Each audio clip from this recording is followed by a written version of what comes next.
Hi, good evening, everyone. This is Sheena Ali, your Caribbean College planner and student advisor at the Student Center, coming to you this evening with our webinar talking about how internships and co-ops work.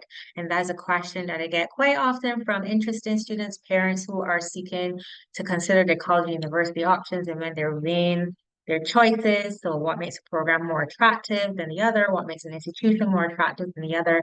And if they're sticking to our model of experience, recognition, and return on investment, they're definitely looking at programs that offer them a lot of value. And one of those components would be the ability to obtain real world experience. And so I know all the time you hear many terms used. You hear internships, you hear industry placements, you hear cooperative education, also known as co-ops, and they have different meanings. They have different processes and how they're structured, how they work into a program. And so to help me bring this topic bring more awareness and sensitization to how internships and co-ops work when it comes to college and university programs, I'm joined by some of my colleagues who you may see with me during our Cup Fest tours or on our regular weekly webinars. So I have Jessica from Carleton University, based out in Ottawa in Canada. That's Canada's capital city.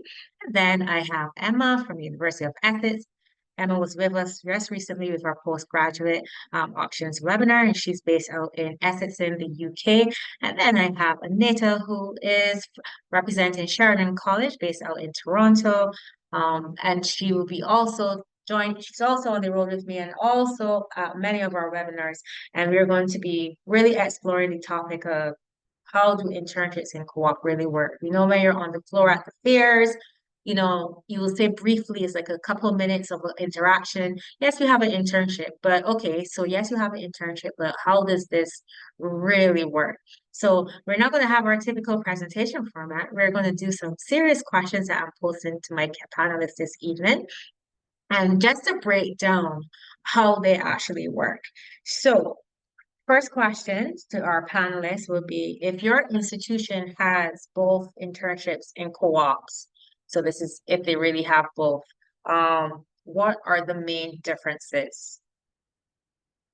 So internships are placements. So if they have both, I know you have different terms, and when they're seeing these terms, what do they mean? So to kickstart this, Jessica, I'm going to have you answer that first.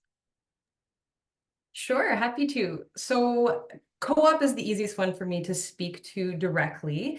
So we do have co-op, and I don't know if there's a future question asking us to define that further, but essentially co-op is very embedded in a student's program. So at Carleton, it is optional in most programs. So students would have to opt in to participating in co-op, and then they go through a process of learning employment skills, preparing them to then apply for a co-op so they're not placed in a job. They actually go through the real world steps of applying to a job, performing that job for a full term. So they take a break from studying in that time. They are not paying tuition. They are earning a salary, and then they return to their studies after that term. Students can typically do 3 or 4 terms of co-op. Now, practicums at Carleton are a little bit more, I guess, less loosely defined. It's not something that's as popular. We see it pop up in a couple of occasions. So one primarily is international internships. In those cases, students wouldn't commonly be paid. So main difference from our co-op program. So that is something that we see in programs like the Bachelor of International and Global Studies, for example, where they must have an international experience, whether it be exchange or an international internship. We also see internships pop up on these kind of specialized summer research internships, which are sponsored by our Faculty of Arts and of Sciences. So it's not really one definition when it comes to internships. Something else, though, that we have that's very similar is a practicum. And I don't want to jump ahead because I think you ask later about the definitions of that, but a practicum is also something that is embedded in a program, but it's usually unpaid. And in programs, if we think about nursing or social work, where that real life experience is really integral to the success of you in that program. So it's usually tied to credit rather than a co-op, which is not tied to credit. So hopefully Okay. that's clear, but I'm sure Anita will help clarify from the Canadian perspective.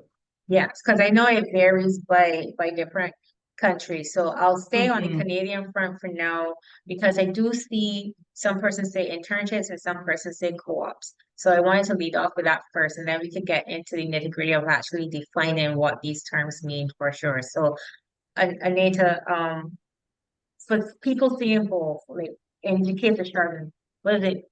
What is it for you guys? Yes, so to add to what Jessica said, so it may be different in Canada, and then I think there's slight differences between college and university. So Sheridan is a college, Carleton is a university, so there might be slight differences there as well. So speaking about Sheridan College, our co-ops, cooperative education, so we have many programs that offer co-op, similar to what Jessica said, majority of them are optional co-ops. Mhm. Our co-ops do earn you credits, and majority of them are all paid co-op work terms. So again, you'd be receiving that salary. When you're doing your co-op work term, you are not attending classes, you're working. What's the nice thing about that is when you're in school, you can focus on your studies, and when you're working, you don't have to try to balance school and work at the same time. The other slight difference is at Sheridan, we offer 4-year bachelor degrees as well as 2-year diplomas and 3-year diplomas, 1-year postgraduate. So all of our degree programs have a mandatory internship. So you must participate in at least one semester of an internship in order to graduate with your bachelor degree. So our degrees, it's not optional, it's a mandatory internship. You receive credit, and majority of them are paid work terms as well. There could be some that are unpaid, but I would say probably, I don't know if I had to estimate, probably 96% of them are probably paid. Usually the Mhm. ones that are unpaid are usually ones that students may find on their own and say, you know what, I'm really interested in working at this specific company. It's usually ones that they have sourced themselves. It could be in another Okay. country, but the Okay. ones that Sheridan sources are typically all paid. So that would be, I would say, one of the key differences, again, between co-op and internships and college probably versus university. And then the third terminology we have is field placement. So we have 3 things. Field placement is unpaid, similar to what Jessica was saying. So things like social service worker, early childhood education. And our field placement, the other main difference is you're not doing it as a semester separated from your studies. So in our field placement programs, it may be that you're attending classes 3 days a week, and 2 days of the week you might be in your placement. So you might be at an early childhood education, Montessori school, preschool, daycare, kindergarten classroom. So you are, again, embedded. It's part of the curriculum, it's unpaid. And for all of our co-ops and field placements, you must take a preparatory course in the semester in advance. So again, we're not sending you just straight to placement when it's time. We prepare you. What are the expectations? How to do a proper resume, cover letter, mock interviews, and you're not left by yourself. If you are in a co-op based program, you will have a co-op advisor specific to your program that will help you in obtaining your job. Similar to what Jessica said, these are real life skills. So again, you will be, submitting a resume, you will be going for an interview. But the main thing is our co-op office has made amazing connections with companies in the area, within the industry. So we find many employers will constantly hire Sheridan students specific to their industry, matching our programs. So again, you're not left to find a job on your own. We really provide you with a contacts of companies, again, that are related to your program. Right. So it seems as though internships, they're internships, co-ops, and practicums are placements.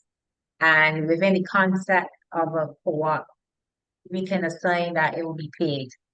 And in majority cases, it's paid. While internships could be paid or unpaid. So they kind of sit in between.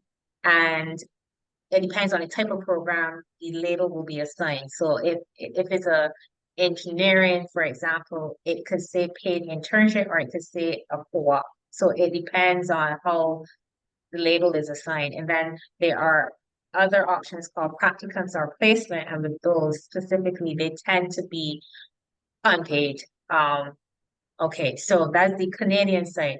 But in the case of the UK, you guys don't typically use the term internships or co-op. So break it down for me, Emma. How do you describe any kind of term, work term, in the case of UK schools? I'll be completely honest. When I first had a student ask me about co-ops at Essex, I thought they were talking about a grocery store, because we have in the UK, we have a grocery store called a co-op. We don't use that terminology at all when referring to work placement opportunities. So in the UK and at Essex, a lot of our programs offer what we would call a placement year. So the placement year is really, really similar to what's just been described as a co-op. It's an additional year to what is typically a 3-year program, depends on the university, but typically a 3-year program. You would add a placement year, and it is industry work experience. So students would technically be employed by a company, and then they're working for that organization within a designated role within that company, and usually it's paid as well. So yeah, it forms a placement year forms part of the course that a student would be studying. So yeah, very similar to what the co-op is. We do use the terminology internships as well, and I guess the difference is that usually internships are a bit more fluid, there's a bit more flexibility. Students might be doing an internship either during the summer months or throughout their course. But if a student, I guess the difference with the internship and a placement is that the placement forms part of the program. So yeah, a lot of our courses offer the option to add in that additional placement year, and any student, whether they're in their first year, second year, or final year, could be doing an internship, whereas the placement year, it falls between the second and final year of the student's course. So that sounds like a completely different setup in the case of a UK context, because the placement year is like a whole 12 months, but in the sense of a co-op could be 1 or 2 or 3 work terms, not consecutively executed, but maybe in between class terms. So that's why I didn't want to assign like strict definitions. So if you're looking at co-ops, internships, placements, practicums, these are the different types of work term arrangements that students can access while pursuing their studies. And so therefore they can be some can be a whole year, length will vary, how it's structured will vary. Some of the details, whether it's paid or unpaid, will vary.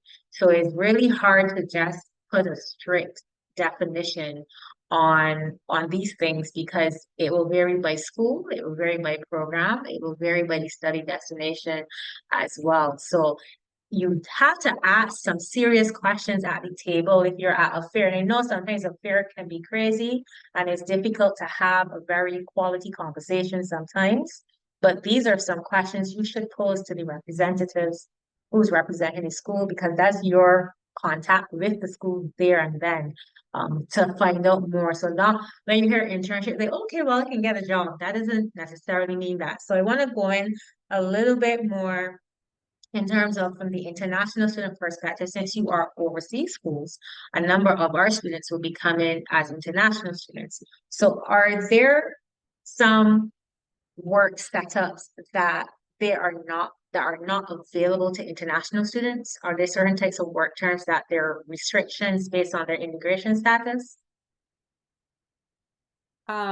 I can start. So we have no restrictions for international students for any co-op, field placement, or internship. International students must have a co-op work permit to participate in co-op internship or field placements. But all of our co-op, a term that you may hear, it's called work integrated learning. So what that basically means, we use WIL for short form in our view book, but work integrated learning is basically all of those things: co-op, internship, and field placement. What it means is we have some sort of work component integrated in our curriculum, integrated in our programs. And there are no programs that are not available at Sheridan for international students or placements. Okay. That's good to know. So once they see internships, co-ops, they can access those opportunities as well. Is it the same case for you, Jessica?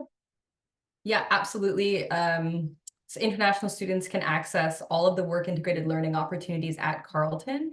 The only thing that they might come across in certain jobs, there could be some limitations. Say if being in Ottawa, there's lots of co-ops with the federal government. There could be some barriers if there is security clearance requirement, for example. But there are still lots of opportunities that are available to international students. And I'll also add that at Carleton, but I think at most or many other institutions in Canada, students can also pursue international co-op opportunities as well. So if they did have opportunities that their families help them find back home, or if they wanted to experience another city or country completely, then they're also supported in doing that. So that kind of broadens the opportunities even more for our international students. Great. That's good to know. So I guess persons that might study things like international relations or politics, clearly those are sectors that are primarily public sector based. So I could understand some of the restrictions there, but generally they're open.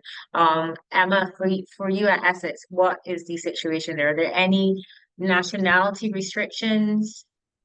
No, it's exactly the same. So international students have exactly the same opportunities if they want to add an additional placement year or to get an internship whilst they're studying, they can do that. If a student wanted to do an internship whilst they're studying, then there are restrictions in terms of the number of hours that they can work per week during their term time. So there is that restriction. It's 20 hours with us in the UK. So that's something to think about with an internship. But with a placement year, no, there are no restrictions. Of course, international students are very welcome, and I promote it a lot when I'm speaking to international students. And I was going to mention exactly what Jessica just said as well about international placement year or opportunities for students to complete their placement year internationally as well. There are those opportunities. So yeah, very much open to international students. Okay, great. Now I know we tackle the paid and unpaid, but let's talk about paid. Like if they get paid, like is it like a stipend? Is it like an actual salary? What are some of the arrangements? Because I normally promote that yes, you might earn, but you can't use that as a basis to fully supplement your schooling. So what are some of the realistic expectations when it comes to compensation a little bit for some of these work opportunities that they might obtain? So I would say it would be the employer that's paying our students directly. I would say majority of them are paid hourly. And on Sheridan College's website, if you click on the co-op page, we actually have the average hourly salary broken down by semester, by program. So you can see, okay, I want to study human resources management at Sheridan. You can see that it will pay, X number per hour. If I want to study business finance, what it's going to pay me. So it's a great resource on our website. So if students want to have a rough estimate of how much they get paid, and I would say our students get paid well. They get paid more than minimum wage, so they're not starting at the lowest. So that's how I would say it typically works for majority of our students. Oh, that's good to know. So they can actually earn some decent bucks Yes, while they are working, maybe to cover some living expenses while asking mommy and daddy sometimes for money all yes. the time. Okay, great. Yeah. And Jessica, that's the same case for you. Yeah, we have a similar resource where students can see based on historical data what the average salary was by program over a few years. I'll just say the minimum wage is increasing in the fall in Ontario to a very reasonable $17.20. So that is the very minimum an employer could pay a student on their co-op. However, like Anita said, many of our students are making more, but it is about managing expectations. If a student has never previously worked, then it might be reasonable to expect a closer to minimum wage salary in their first term, but then they're building that experience and strengthening their resume. So with each co-op, they could reasonably expect to be earning more and more each time. Mhm. But I really appreciate what you said is, helping students understand that they aren't necessarily going to make tuition based off of this, because typically at Carleton, students aren't eligible for their first co-op until their second summer. So that's Mm. still 2 years of tuition that they have to make up in that time. And further, anticipating work is not proof of funds when applying for your study permit. So it is something that will definitely help when the time comes, but you Mm. have to plan for that not to happen. Yes, I hate to expect bring the less and mood get more. down, but that's the kind of realistic scenario. Yes, and judging from my credit card bills when I was in my recent trip in Canada, $17, oh, like not going to cut it for me, but I guess for a student that can work for them, I guess, because things have gotten very expensive out there in Toronto, especially. Noticing it, so I did enjoy Alberta a bit because of their very low sales tax. So also pay attention to where you're living. So coming down to the UK, there's a whole different currency now and a Mhm. whole different set of cost of living. So Emma, do you have any information based on compensation for students who've gone on a industry year placement? So in terms of placements being paid and how much, it really, really varies. It really depends on the role, on the company, Mhm. the location as well. So it varies hugely. But in my experience, and when I've spoken to students who have completed or are completing a placement year, they're often being paid really well. So it is definitely possible to earn comfortably. And I think this was something that Jessica might have already mentioned, but in terms of paying fees to the university during the placement year, it's very, very minimal. So it's not like you have tuition fees on top of um on top of completing the placement year. It's just a very small percentage. I was speaking to a student who's just started her placement year this summer, and the company that she's working for is a big global company, and it's just outside of London.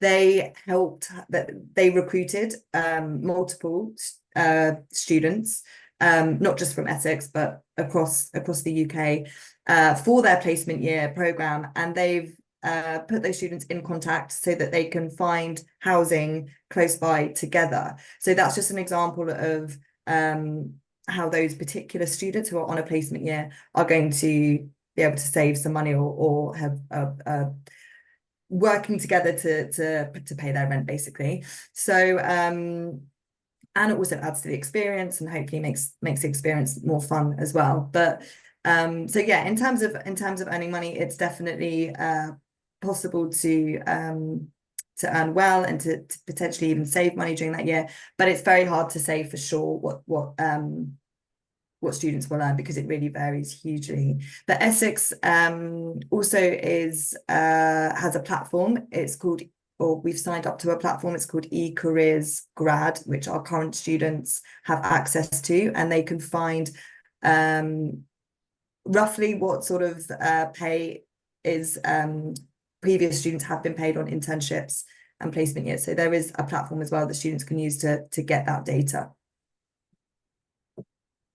Right. So the important then that they definitely do their research. Um, going where, so before I forget, Emma, is there a minimum wage in the UK? There is, and you're going to ask me what it is, and I don't know 100%. But there is yes, there is a minimum wage, and most placements would exceed that. But yes, there is a minimum wage, and it varies slightly depending on the age. On the age. Okay, cool. Okay. Because everybody's country is different when it comes to the topic of minimum wage and what the least you could pay someone, it varies. So what persons and something that you guys alluded to, sometimes your co-op might be not where your school is or in the area where your school is, so there might be a move.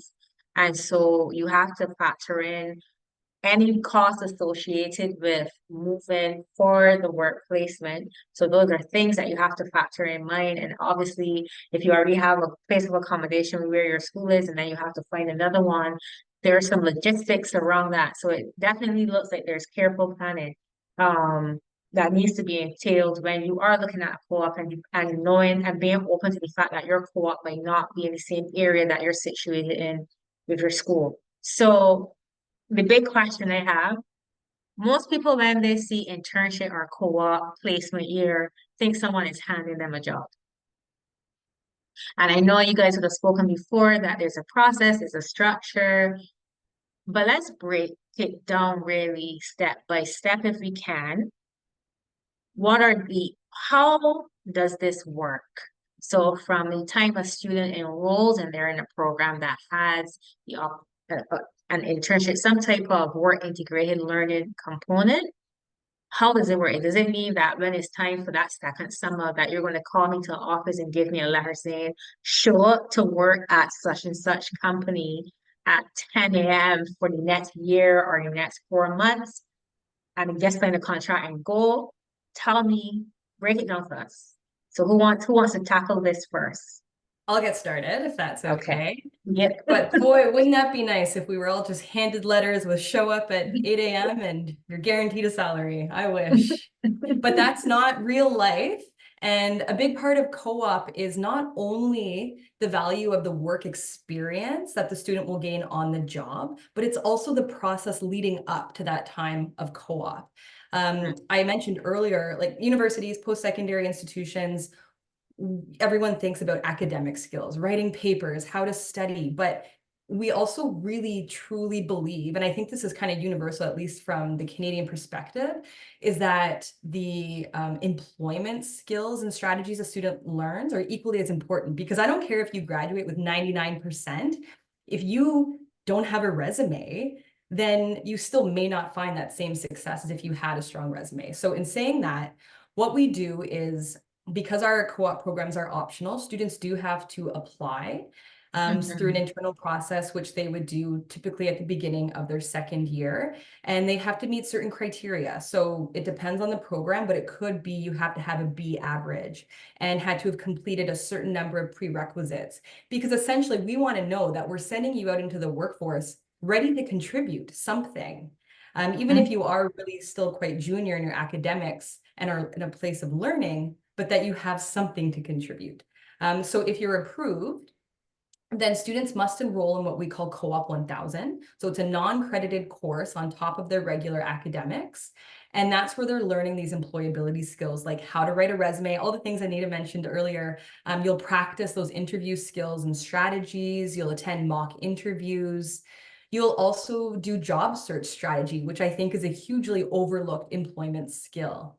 And then you actually go through the process of applying for jobs. So no job is ever handed to you, but you're not starting from scratch. So most schools will have a portal of some sort. So we have a huge co-op staff, and in each department, they have co-op officers who are kind of like subject area or industry experts. So, you don't have someone who knows absolutely nothing about the industry of engineering supporting those engineering students. So part of their job is, one, to make these industry connections, to sell our co-op program and our students, encourage them to post jobs with us. And also just to be combing through job boards for other student opportunities and populate them in our job portal. And then they're on the other side also supporting the students in all those things I mentioned earlier. So students can search through the portal, apply for jobs by submitting their resumes, hopefully getting an interview. And if they're finding like they're hitting a wall and they're not getting those calls, then they consult their co-op officer and say, okay, I'm not getting any calls. Can we have another look at my resume? Do I need to upgrade something? So there's lots of back and forth support there until they're hopefully successful in getting that job. So that's essentially the process. And then that co-op officer, each student is assigned, or each officer is kind of assigned a group of students that they track throughout their co-op. So there are regular check-ins, whatever that might be, 2 or 3 times throughout the co-op term, once a month, unless something comes up. And I think we'll talk about this later, but then there are certain accountabilities for the student throughout that co-op as well. But that's essentially the process. So not only is a student becoming familiar with the workforce, but also everything leading up to and around what that looks like. Yeah, I'll leave it there. So in the case, basically, they have to qualify first. So through the grades, they have certain courses that they're supposed to take. Then they work in conjunction with the co-op office to support them through the preparation process, in addition to everything else. So the art of job search seems to be like primary here, how to find a job. And so you're giving them like a real world simulation and Yeah. how you go about looking for work. So it's not a Yes. case where mommy and daddy call somebody and say, hey, my son or daughter. Well, you know, Well, I mean, it's that could funny. work in some cases, but And it's funny you bring that up because sometimes that is the case. And I should also mention too that students aren't limited to that portal. They can say, you know, I have an auntie who has an accounting firm back home and they have agreed to hire me for the summer, and we'll do our due diligence to make sure that it's legitimate, you'll be paid fairly, etc. And we support that as well. In fact, part of all of the training or preparation, networking is a huge element of that as well. How do you leverage your networks? How do you use programs like LinkedIn effectively that students might not be as familiar with yet? So networking is actually sometimes the way it works in the real world, right? So we support students in that as well. And sorry, to digress 1 second, I also just want to mention on the practicum side, so like nursing, social work as examples, those work much differently because it is a requirement for accredited programs like that. Typically, we have a set of employers that we work with, and it does work more like a placement. So once you're in that case, they say, okay, you've been placed at this hospital, or we don't have teaching, but for teaching, and say, okay, we've done all of the math, the algorithms, and then these are where all of the student teachers are going to go at in the schools across the city. So those do work differently than co-ops. Right. Just So a different. just a different, so then again, it boils down to the type of work integrated learning experience that it is. So Exactly, if which it's is a very practicum, program dependent. Okay. So I want to jump over to Emma about this placement year. And I know a placement year could be either, I've seen a few grad programs have a placement year too, not many, but there's some. So at any level, how does this placement year work? So is it the same way that Jessica described, or is it a little bit more giving you like an assignment? So I think the first thing to say about a placement year is students really need to know that if they want to do that at the point of application, because it is a different course. So for example, if and most of our undergraduate courses offer the option to add a placement year. So if a student was interested in studying business management with a placement year, it's a different course code on their UCAS application because the course is it's a 4-year program as opposed to a 3-year program. Right. So actually, in an ideal world, you would know that you want to do a placement year when you apply. That's not to say that if you were to start studying a course like business management and then halfway through your first year, you decide actually you do want to do a full placement year, it's not too late. You can request to have that added in, but you would have to go through a process where you're changing your visa to make it a 4-year visa. So it just becomes a little bit more complex. So I always say to career-orientated students who want to graduate with industry experience to think about adding the placement year at the point of application. if they were to decide that actually they don't want to do that and they'd rather do an internship or something sort of throughout their program as opposed to the full placement year, then of course they can change their mind. We're not going to make students go and complete a placement year just because they've included that at the point of application. But I think it's just an important thing to say right at the beginning. In an ideal world, students would know that that's what they want to do. Okay. And then actually in terms of support and students being responsible for finding the work placement, for applying for the work placement, for going to the interview, it's very, very similar to what Jessica was saying. Of course, we have a lot of support, we have contacts, we advertise opportunities to students, but ultimately it's the student's responsibility.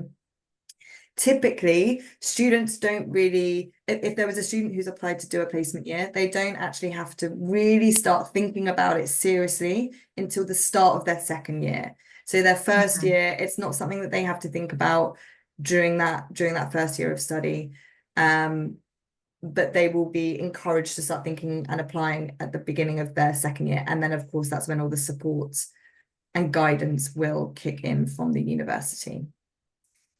Okay, so I have my first year to chill a little bit, but up front from the get-go, at the point of applying to your institution, I need to select up front whether I want to do a placement year, the course, because it's a different code. So I need to know that from early. Ideally, yes. Like I said, it is always possible to add it in. It's just a little bit more, it just adds another step and it can be a bit complicated. It's Right. usually not an issue. And the admission requirements are exactly the same for us at Essex anyway. So I often have students who want to add a placement year before they've applied for their visa, and admissions do it without any issue at all. Without So any the issues. admission requirements are no different. Okay. But yeah, at the point of application, ideally. Okay. So that's to make it look even more clear. So after my first year, I'm gonna start thinking, I know you guys will post probably some possible opportunities, but independently, I also have to go there and search, and you also have a career support office. Is there a prep course that students take as part of their program or no? We have optional workshops. So there are optional workshops Okay. for students if they want support with writing their CV, with writing the application, interview techniques. So there are optional workshops that students can go to. Okay, so UK seems to be, you have to be a little bit more proactive upfront in terms of determining the placement, searching, but there is support. While on the Canadian front, is embedded even in terms of some of the coursework, because there's a prep course you have to qualify. While taking your course load, you have to maintain a certain average in order to be considered. So this seems to be the more of an Olympic round, how it's sounding. So each two different countries, all the same kind of incentives, but different approaches to how they go about it. I know colleges, is there some differentiation with your preparation to the universities, Anita, for Canada? No, everything that Jessica said totally aligns with us as well. Okay. All right. So now we're going into the next question in terms of when do students typically go off to do an internship, or co-op, or practicum, or year industry? Give me a time factor or structure in terms of how this would look for a student. So Emma, you want to start first? Sorry, Nathan. No, go ahead. Emma, when would they go off? Sorry, so the question was on what is the structure? Like when do they go off for their placement, and then is it that they're out for an entire year and then they come back to school? Like how does that work? So the placement year is, it's usually 10 months, 10 to 12 months. And students will go off in July or August. It can vary, but usually sort of middle to end of the summer months, and then they're away for a full 10 to 12 months. But the important thing to say is often these placements are contracted roles, so students are employed by this company for this full duration. So yeah, it's very much a full-time job within the company. Is that between year 2 and year 3 of their program, or after they've completed the full 3 years of their bachelor's? No, it's actually it's in between the second and final year. And just to throw in another terminology, which I hope doesn't confuse you too much, often in the UK we refer to it as a sandwich year. A sandwich year can refer to either a placement or a study abroad year. But the reason it's called a sandwich year is because it is sandwiched in between the second and final year of study. Okay, so based on that structure, even if they breeze a little bit in their first year to get acquainted and to center themselves in their program, they need to start that search from year 2 of Exactly. that program and preparing themselves so that they have a whole academic year to work it out so that they can smoothly go, if they're successful, smoothly start that what will be their 3rd year, their sandwich year in their job placement, and then come back and finish year 3 of their coursework in their 4th year, technically. Yeah, that's exactly it. All right. Okay. So that's a lot of planning and prepping, and that's really some adult in there. So that gets you really prepared for that. Sounds like a lot of work, and it reminds me of when I actually prepared for my internship too when I was in college. Anita, how does it work? Because I know it is a little different to how is Emma's situation is. So tell me, break it down for me. Yes, so for all of our 4-year bachelor degree programs, the internship happens in the summer between year 3 and 4. So the summer is usually May to August. That is for our degree programs. For our advanced diploma programs, which are programs that are 3 years in duration, typically you do your co-op starting in your 2nd year. And how majority of our programs work in the 3-year advance is that you alternate by semester. So it might be that you start year 2, semester 1 in class, and then next semester, the next 3.5 months, you're working. Then the next 3.5 months, you're back in school, then you work. So you actually alternate between school and work. Most of our programs have a total of 3 co-op work terms. Each co-op work term is 14 weeks long, so times 3. And that's again for our advanced diplomas, and our degrees are 1 internship, but you have the ability, if you want to do more work terms in our degree programs, you would work with our co-op office for additionals. So that's how ours is structured. So the degree program they use the summer months between year 3 and 4. Yes. To get that work term, that mandatory work term, because remember you said it's mandatory to get that done. But for the diploma programs, is every other from the 2nd year? Yes. Or from the 2nd year. Okay. Yes. But they must finish in school. They must come back and yes. So after their last co-op term, they come back and do their last semester. Yeah. Some programs are structured slightly differently, but yes, usually some may have, co-op could potentially be at the end, or you might end in a class. Some may have the option where you can do 2 co-op work terms together if you don't want to alternate. So it slightly varies depending on the program, but I would say that's the average. A follow-up question would be, if it's broken up like that, each time you go on a placement is each time you prepare to apply again and look for a co-op? Is that how it works?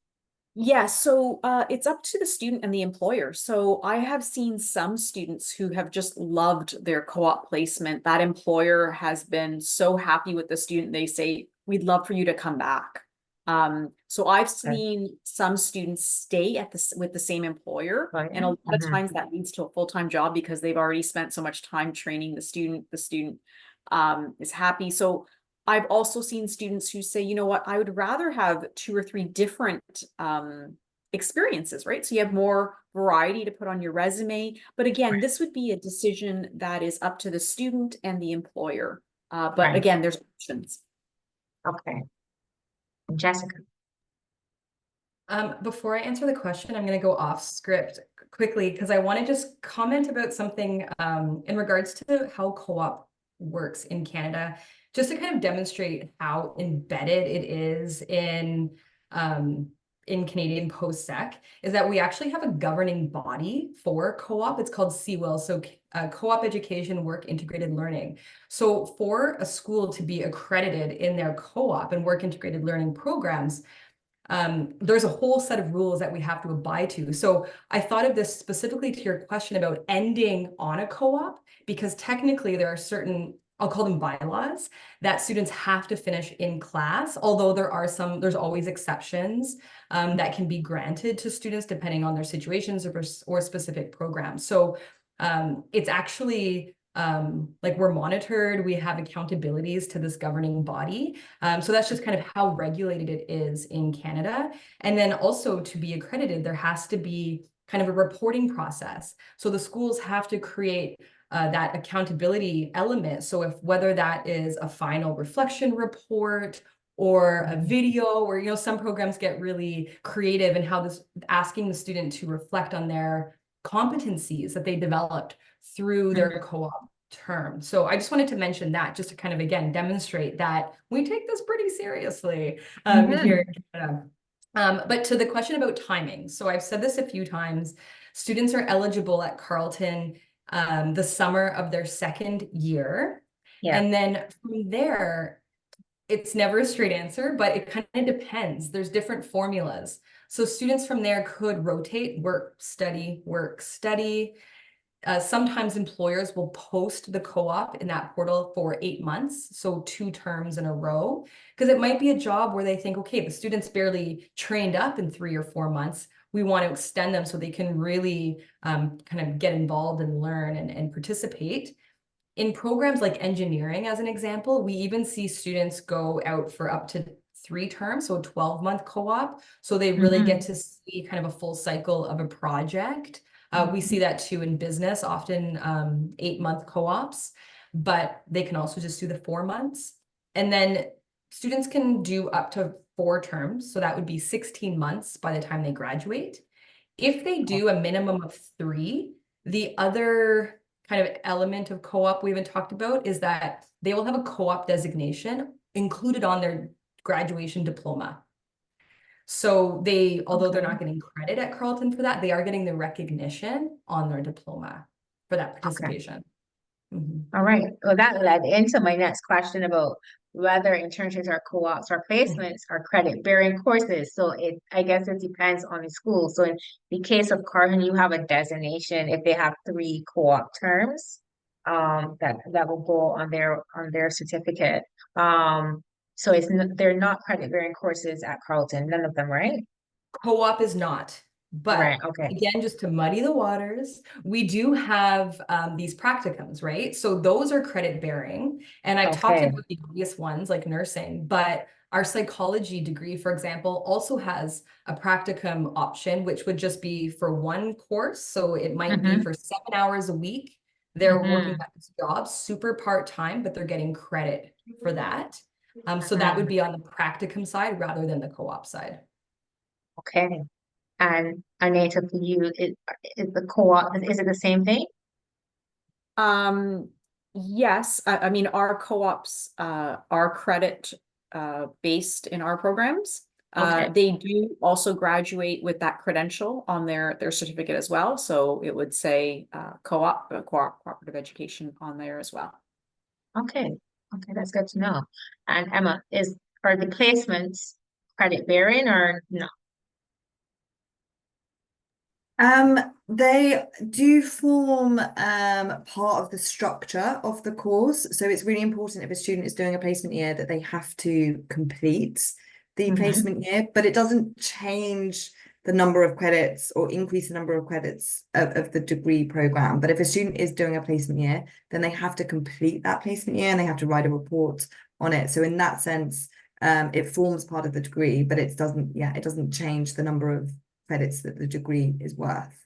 So they don't get a grade or anything for the report. No, but on the transcript from the university, it will say it should say that the placement year has been completed. Okay, great. Okay, good stuff. And now I have what seems to be like an obvious answer, but I'm gonna ask this question anyway. Can you tell us some of the benefits and why would you encourage students? I'm going to combine two questions in this question right now because I find in talking to students who've gone off over the years, some of them opt out of a co-op stream course or opted not to do a placement at all.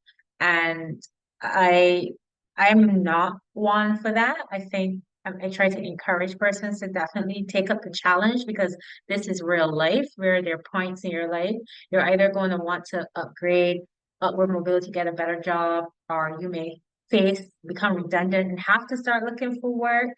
Again, everybody goes through different journeys. So having these skill sets should start from the confines of college where you have the comfort of still going to school. And this is like, an added bonus. So tell us what advice would you give to persons, prospective students, parents, um, considering their options right now when it comes to a co-op or an internship or a placement or a practicum? What advice would you give them? I'll start us off. I want to speak to two specific things that might not be as obvious. So in terms of the benefits, Anita was saying before about, or when you were asking about whether or not a student does something different each time, or if they stick with the same employer, and it, like she said, it's really up to the student. But I think one of the huge benefits is that we kind of compare it to like test driving a car, right? So if I use accounting as an example, we know that there are a dozen different ways you can practice accounting, whether it's for a government agency or in a tax firm or in a bank. So it's a great opportunity for a student to take each of their co-op terms in a different office, a different setting, to get a truer sense of what it is that they like. Or even maybe they're not testing out industries, but types of workplaces. Do I like the public sector? Do I like the startup industry? And so that when they graduate, they have so much more clarity about the type of workplace that they want to seek out in their professional life, before they have the burdens of a mortgage and things like that. They've kind of already done the test drive and can pivot if they need to as well. So I think that's kind of maybe an underappreciated benefit of work integrated learning. And then in terms of when I'm talking to students and they might feel a little bit hesitant, like, should I do this? Often in my experience, part of their concern is timing. We haven't really spoken to, but I think it's maybe been implied that if you're doing co-op in Canada, it can extend the length of your degree. You're taking a term off from studying unless you're only doing them in the summer, but that's not super common. You're lengthening your 4-year degree to perhaps 4.5 or even 5 years. So I say to students, what's your rush? Are you in a hurry to graduate so you can start working and make money? Well, that's exactly what you're doing with co-op. And like you said, but with the supports of your co-op office and the school, and working within that co-op environment where students or employers are knowingly hiring you as a student, and you're not competing with people who've been in the workforce for 25 years. You're competing with people who are in a similar stage of life as you. So that's my reply to students in that case. What is your hurry? Yeah, I'm not in a hurry to pay real bills. So I'll work and get real money and spend it on me. That's a duh. Like that's obvious. But I guess some of them are like, I guess when you're really young, and if we can remember when we were that age, you're thinking life is passing by so quickly, you're getting older so quickly because time speeds up as you get older. And it goes like 1 minute you're 30, next minute you're 40. And so it happens in a blink. So I hear like their 18-year-olds are saying, everybody's going off. I got to get this done. I want to, get out there. So there's no rush really. And this is a good time to practice without prejudice in the workplace and to see how you will be in the workplace. Because coming in, you're still comfort of being a student intern, and you're treated a little differently than when you're actually coming fresh off with that degree and going into the real world of work, where firing can really hurt your CV a bit. Anita, what advice would you give when you're talking about the benefits and encouraging students not to run from a co-op or practicum or placement? Yeah, well, I definitely echo exactly what Jessica said as well. To add to that, you're actually going to be graduating with job skills and experience on your resume, right? So when you're done and you're starting to look for jobs, you're going to actually have something related to what you studied on your resume. So that's another one. And to be able to enhance the understanding of your program, right? So you've been in class and you're learning all this on the academic side, but now you actually get to enhance that learning in a real life work situation, right? So again, you're enhancing what you're learning. You gain exposure to different kind of, like Jessica's example, like accounting, right? So you're gaining that additional exposure, experience. You get to maybe try a variety of employment settings, right? So again, depending on where you're studying, some are a little bit broader. So you could try different things, whether it be, when I go back to, early childhood education, do I prefer a kindergarten classroom versus a Montessori school versus, so again, just having those different experiences. And then obviously the one that I think students look at the most is income, right? So you have that additional money coming in as well, which is also helpful to our students as well. But I find students who have that experience makes them more employable when they graduate, right? It's so competitive everywhere in the world. People always ask, what experience do you have? We're incorporating this into your program. So when you graduate, you have all the skills, knowledge, and experience you need from all fronts, academically, in the workforce. So you're really well-rounded and well-positioned to kind of start your career. Thanks for that. And Emma? I'll just jump in. I want to say one sorry. kind of more thing. I don't think that a lot of people appreciate this until you're in the moment, but students will interact with technologies, for example, that they may not ever otherwise interact with in their lives, like a photocopy machine, for example, or even picking up a landline phone and answering a call at a reception desk. People are much more forgiving that you've never done that before when you're a student versus as a mid-20-year-old asking one of your colleagues to show you how to use a photocopier. So it's a more forgiving time to be doing those things that you have no idea until you're in that moment, and how embarrassing or mortifying it can be just in that moment. Maybe speaking from personal opinion or personal experience, but yeah. I'm picking up on social cues because some of us are very socially awkward. And so you get out some of those social kinks. And they're definitely more forgiving when you're young and you're a student and you're a little giddy. So they're more forgiving than when you already have your degree, and there's an expectation, well, you have your degree, so there's an expectation that you come equipped with certain social cues, behaviors, and a level of maturity. So yeah. Emma, what about you when it comes to this?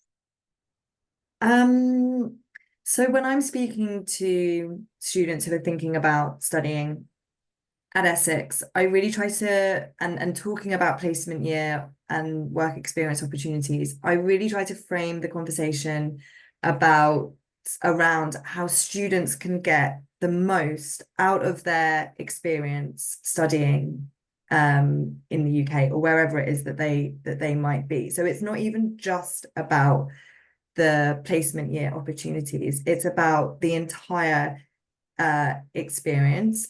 And at the end of the day, if you're going to be studying internationally, the cost of your tuition is probably going to be quite expensive. So how can you get the most out of your time and investment on yourself or in yourself?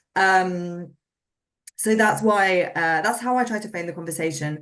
And I think adding an additional placement year is perfect for students who are career orientated. But perhaps you're not career orientated, or perhaps a student isn't career orientated, but they still want to get the most out of their experience studying a degree. And of course, that's okay. And that's why opportunities like studying abroad or adding an additional year where you get to study in a different country is also a really, really valuable experience and can enhance your employability.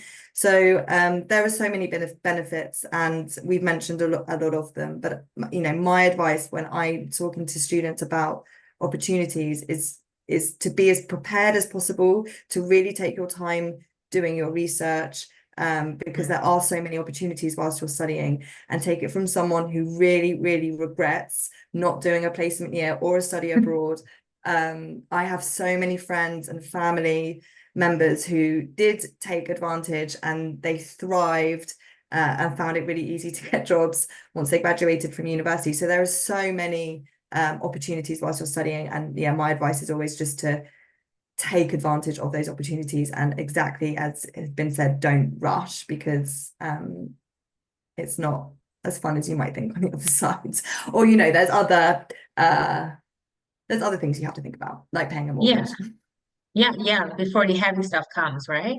One thing I will say, true story. So I'm really glad I did an internship in what actually became my final semester, because I had a full year to go. But I lucked out because I took a study abroad in my school that accepted those credits. So that cut me a whole semester off. And then my internship semester was credit bearing. And I interned at United Nations in New York City. And that internship taught me that I would never want to work there. So, true That's so story. true, though. You learn what you don't like as well, and what doesn't work, which is As equally what important. it was beautiful, the people were lovely, but you had this dream of wanting to save the world and human rights and development and helping people. No. So that was really what I took away from that experience. Lovely, but it was not for me. So it helped because I didn't waste any time afterwards looking somewhere that I definitely knew the structure. I had exposure to what they did, the systems, and just knew that that was not the environment for me to thrive. Just, okay, X, I know what I'm looking for now. So that's the beauty of really pursuing, and that was a paid internship, by the way. And so I still had my extra jobs going, so to keep pocket money going, but it was helpful.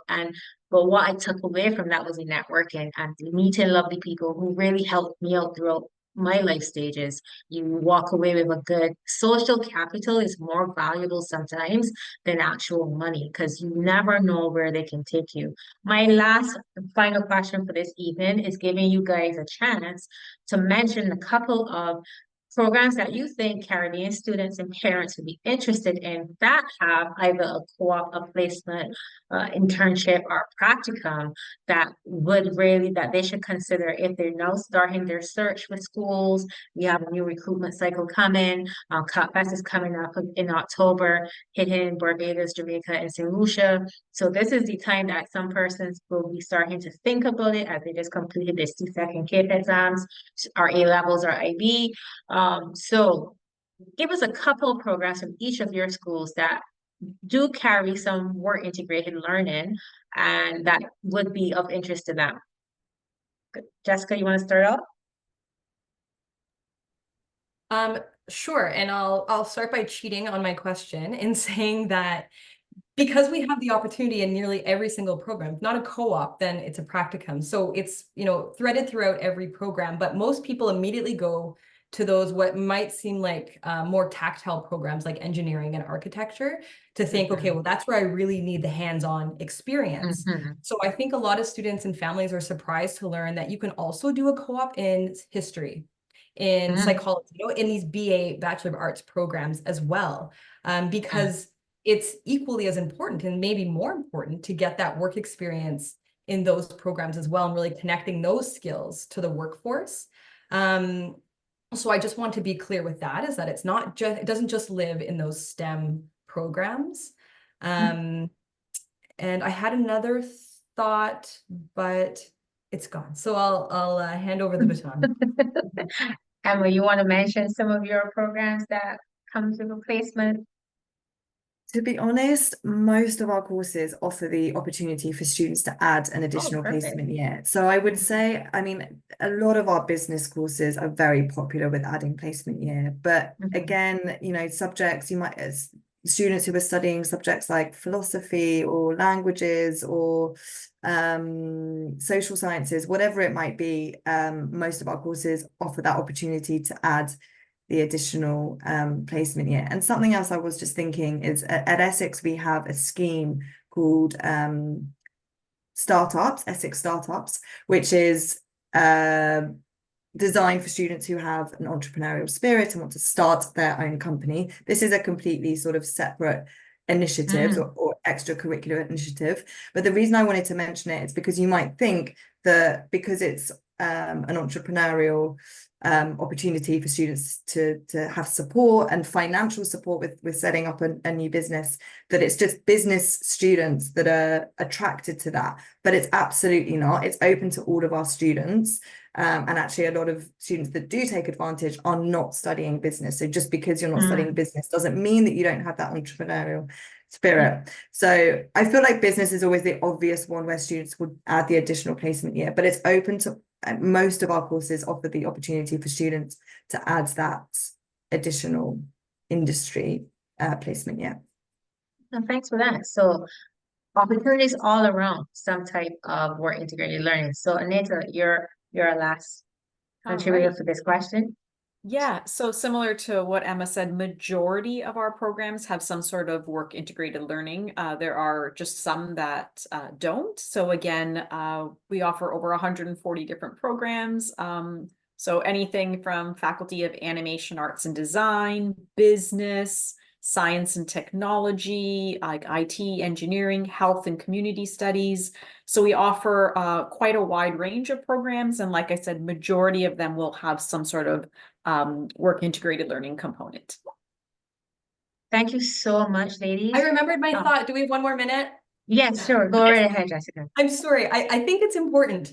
It was about engineering, because I know that's a really popular program for many international students, but definitely in the Caribbean. So a bit of background: to be a professional engineer in Canada as accredited, you need 4 years of work experience after you graduate. So when you graduate, you're an engineer in training.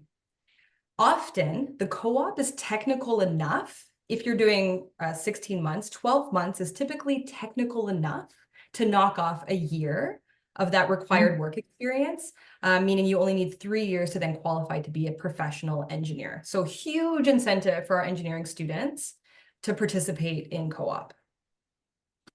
Perfect. And I know Carleton is popular for the engineering program, so that will be great because persons think that the degree is enough, but there's a licensing process, and every jurisdiction has certain requirements. So you definitely have to do your research. You have to connect higher education with careers, and so it's not simple just going online, picking the school, and applying. You don't just go and put your money in any bank. You research, or you don't just go and buy an insurance policy or buy an investment without doing your due diligence. So why would you just simply go online and follow because you knew someone that went there, just go and do it? It's really something you need to think about, and we're here to bring you good information. I really appreciate the time you ladies spent with me this evening, providing us with good information and better insight. I learned quite a bit today about internships, co-ops, placements, practicums, how it works. And so the real truth is you have to earn it. You have to go for it. You have to prepare yourself for it. It's beneficial. This is your starting point to pivot into the labor market, and you use the confines and the safety net of school to do so. So as you start to research programs and you think about the kind of experience that you want, the kind of recognition and the qualification that you're looking to obtain, and looking at the return on investment, because whether or not, however you secure your funding or your financing for your program, you're expecting some type of return. So what outcomes do you have for yourself? And I know that employability is a big one. So how do we ensure to increase our probability of employability? Well, we need more integrated learning. If that's part of the program that you're considering and the school offers it, definitely do take it up. Don't run from it. I want to thank everyone who joined us on Zoom, those who peeked in on Facebook. This has been How Internships and Co-op Work, brought to you by the Student Center, your official guide for higher education. This is Sheena Ali, your Caribbean College planner and advisor at the Student Center. We're signing off for the month of June. This is our last webinar until we take a little break for the summer, and then we're going to ramp back up things around mid-August when those CSET and those CAPE and IB and A-level results start to come back. Persons now figuring out what they want to do in terms of furthering their education beyond a bachelor's degree, whatever area of study. And then we have our Cut Fest making stops in Barbados, St. Lucia, and Jamaica in person, but we are always still bringing you some information, whether on our live platforms. Check out our YouTube channel. We have some new services. We've just relaunched our Student Center website. There's information on housing, there's information on finance, there's information on scholarships. We finally launched a very strategic and guarded scholarship information page, and we will be populating that as we find good opportunities for our students. So definitely take a look at www.thestudentcenter.net, and of course our CutFest platform, www.cutfestinternational.com, where you can find, apply, and enroll. All these schools that you have here today, Essex, Carleton, and Sheridan College, are listed on our CutFest school directory, which is managed by the Student Center. Take a look, reach out, and if you want to put through an application, it is available to you there. Thanks everyone, signing off. Have a very good evening.